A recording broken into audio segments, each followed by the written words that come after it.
ಶಿಕ್ಷಕಿ ಪ್ರೀತಿಯನ್ನ ಒಪ್ಪಿಕೊಳ್ಳದಿದ್ದಕ್ಕೆ ವಿದ್ಯಾರ್ಥಿಯೊಬ್ಬ ಟೀಚರ್ ಮೇಲೆ ಪೆಟ್ರೋಲ್ ಸುರಿದು ಬೆಂಕಿ ಹಚ್ಚಿರೋ ಘಟನೆಯಲ್ಲಿ ಶಿಕ್ಷಕಿಯ ದೇಹ 30% ಸುಟ್ಟು ಹೋಗಿದೆ. 10ನೇ ತರಗತಿ ವಿದ್ಯಾರ್ಥಿಯಾಗಿದ್ದ ಸೂರ್ಯಾಂಶ್ ಪೆಟ್ರೋಲ್ ಬಾಟಲಿಯೊಂದಿಗೆ ಶಿಕ್ಷಕಿಯ ಮನೆಗೆ ತಲುಪಿದ್ದ. 26 ವರ್ಷದ ಶಿಕ್ಷಕಿಯ ಮೇಲೆ ಪೆಟ್ರೋಲ್ ಸುರಿದು ಬೆಂಕಿ ಹಚ್ಚಿ ಸ್ಥಳದಿಂದ ಪರಾರಿಯಾಗಿದ್ದ. ಮೀಸೆ ಚಿಗುರದ ಹುಡುಗ BA ವಿದ್ಯಾರ್ಥಿನಿ ಪ್ರೇಮ ಕಹಾನಿಯ ದುರಂತ. ಚಿತ್ರದುರ್ಗದ ಹೊರವಲಯದಲ್ಲಿ ನಿನ್ನೆ ಸಂಜೆ ವರ್ಷಿತಾ ಶವ ಸುಟ್ಟ ಸ್ಥಿತಿಯಲ್ಲಿ ಪತ್ತೆಯಾಗಿತ್ತು. ಪ್ರಿಯಕರ ಚೇತನ್ ವರ್ಷಿತಾಳನ್ನು ಗರ್ಭಿಣಿಯಾಗಿಸಿ ಮದುವೆಯಾಗಲು ನಿರಾಕರಿಸಿ ಹತ್ಯೆ. ಆರೋಪಿ ಚೇತನ್ ಬಂಧಿಸಿದಾಗ ಆತನಿಗೆ ಕ್ಯಾನ್ಸರ್ ಇರೋದು ಬೆಳಕಿಗೆ.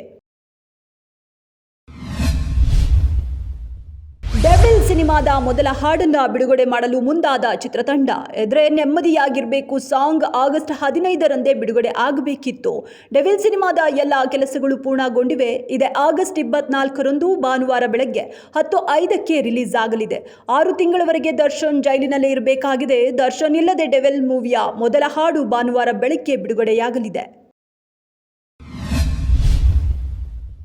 ಸೂಪರ್ ಸ್ಟಾರ್ ರಜನಿಕಾಂತ್ ಹಾಗೂ ಕಮಲ್ ಹಾಸನ್ ಅವರಿಗೆ ಈಗಾಗಲೇ 70 ವರ್ಷ. 46 ವರ್ಷಗಳ ನಂತರ ಒಂದೇ ಸಿನಿಮಾದಲ್ಲಿ ಗ್ಯಾಂಗ್ಸ್ಟರ್ಗಳಾಗಿ ಮಿಂಚಲಿದ್ದಾರೆ. ಈ ಸಿನಿಮಾವನ್ನ ಲೋಕೇಶ್ ಕನಕರಾಜ್ ಅವರು ನಿರ್ದೇಶನ ಮಾಡಲಿದ್ದಾರೆ. ಸಿನಿಮಾ ಸ್ಕ್ರಿಪ್ಟ್ ಅನ್ನ ಕೊರೋನಾಗಿಂತ ಮೊದಲೇ ಸಿದ್ಧವಾಗಿತ್ತು. ಈಗ ಮತ್ತೆ ಇದು ಮುನ್ನೆಲೆಗೆ ಬಂದಿದ್ದು ಹೆಸರಿಡಿದ ಸಿನಿಮಾ ಮತ್ತೊಂದು ಹಂತಕ್ಕೆ ಹೋಗುವ ನಿರೀಕ್ಷೆ.